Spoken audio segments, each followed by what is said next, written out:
वेदिका चव्हाण या 12 वर्षाच्या मुलीचा नदीत बुडून मृत्यू. यवतमाळ जिल्ह्यातील काठोडा पारधी बेडा गावातला प्रकार. पाण्यासाठी नदीवर गेली असताना पाय घसरून नदीत पडली आणि दारामध्ये पाण्याची पाईपलाईन वर्षभरापासून धूळ खात होती. पाण्यासाठीचा संघर्ष मुलीच्या जीवावर बेतला. आर्णी तालुक्यातील पाणी टंचाईवरती तहसीलदारांसोबत बैठक. 7 दिवसांमध्ये पाणी टंचाईवरती तोडगा काढण्याबाबत सूचना दिल्याची स्थानिक आमदार राजू तोडसाम यांची माहिती.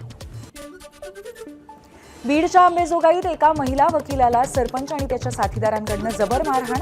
गावातल्या लाऊडस्पीकरच्या विरोधामध्ये महिला वकिलांनी केली होती तक्रार. जितेंद्र आव्हाडांनी एक्सपोज करत प्रकार उघडकीस आणला.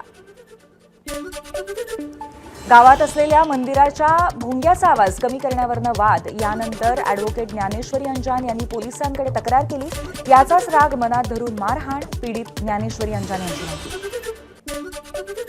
बीडच्या जिल्हा रुग्णालयातील मातेच्या मृत्यू प्रकरणाचा प्राथमिक अहवाल प्राप्त. डॉक्टरांना क्लीन चिट तर नातेवाईकांकडून पैसे घेणाऱ्या रुग्णालयातील महिला सेविकांचं निलंबन.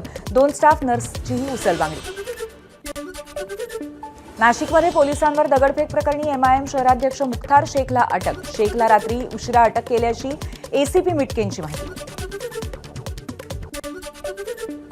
नाशिकच्या काठेगल्ली ते पखाल रोड परिसरामध्ये पोलिसांचा बंदोबस्त तैनात. दर्ग्याच्या जागेच्या दिशेने जाणारा रस्ता सलग 3ऱ्या दिवशी बंद. आज रात्री रस्ता वाहतुकीसाठी सुरू होणार का याकडे लक्ष. श्रीगोंदा शहर आज 2ऱ्या दिवशीही बंद. संत शेख मोहम्मद महाराज मंदिर जीर्णोद्धारासाठी बंदची हाक. मोहम्मद महाराजांच्या वंशजांकडून जीर्णोद्धाराला आडकाठीचा आरोप. निलंबित पोलीस उपनिरीक्षक रणजित कासले बीड पोलिसांच्या ताब्यात. शरण जाण्याआधीच पुण्यातल्या स्वारगेट भागातल्या हॉटेलातनं कासलेला ताब्यात घेतलं. मतदानाच्या दिवशी धनंजय मुंडे कराडच्या कंपनीतनं 10 लाख रुपये आपल्या खात्यावरती आले. रणजित कासलेंचा आरोप. धनंजय मुंडे चुकीच्या पद्धतीने निवडून आले. कासलेचा दावा.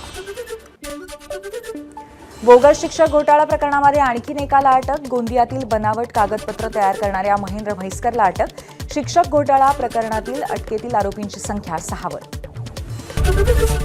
एबीपी माझा, उघडा डोळे बघा नीट.